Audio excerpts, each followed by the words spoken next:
이재명 후보가 조건 없이 특검 수용하겠다고 했습니다. 당연히 그러면은 특검에 대한 논의가 있어야 됩니다. 국민의힘이 제출한 특검법 당연히 오늘 상정이 돼야 됩니다. 그런데 특검법만 쏙 빼고 오늘 상정이 됐습니다. 민주당은 특검 도입에 대한 의지가 전혀 없다는 것입니다. 이재명 특검법이 무슨 역병입니까? 상정조차 거부하십니까? 상정을 거부하는 자가 바로 범인이라는 말씀을 드립니다. 이상입니다. 대장동 수사 관련해서 이제 지난 9월 29일에 중앙지검의 전담 수사팀이 신설돼서 수사를 해왔습니다. 지금까지 이루어진 것은 사인방에 대한 기소입니다. 결국은 몸통까지 가지를 못했습니다. 현재까지 정진상, 그 위에 있는 정진상 실장이나 또한 스스로 대장동 설계자라고 자인하고 있는 이재명 후보에 대한 수사가 아직 한 발짝도 못 가고 있습니다. 지난 11월 18일에 이재명 후보가 조건 없이 특검 수용하겠다고 했습니다.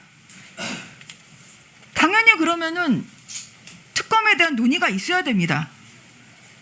그런데 국민의힘 원내대표가 요청한 특검을 위한 논의에 대해서 아직까지도 민주당에서는 답변이 없다고 합니다.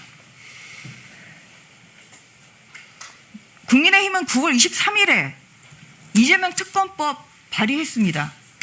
24일에 회부가 됐고요. 그러면 당연히 오늘 민주당의 대선 후보인 이재명 후보도 조건 없이 특검 수용하겠다고 하고 있고, 또한 9월에 국민의힘이 제출한 특검법 당연히 오늘 상정이 돼야 됩니다. 그런데 특검법만 쏙 빼고 오늘 상정이 됐습니다. 이것은 어떻게 해석할 수 있냐? 결국은 이재명 후보나 민주당은 특검 도입에 대한 의지가 전혀 없다는 것입니다. 11월 18일에 이재명 후보가 그 발언한 이후에 11월 22일 그 4일 후인 11월 22일에 사인방 기소되는 거 보고 마음을 바꾸시지 않았나 하는 생각이 듭니다. 특검에 대한 것이 중요한 것이 아니라 결국은 진실을 밝히는 것이 중요한 것입니다. 그런데 지금까지 이루어진 검찰 수사는 진실을 은폐하는 수사, 오히려 이재명 후보를 방탄하는 수사를 해왔기 때문에 국민들이 못 믿는 것입니다. 국민들이 이 특검을 도입 찬성하는 그 이유를 잘 살펴보시기 바랍니다.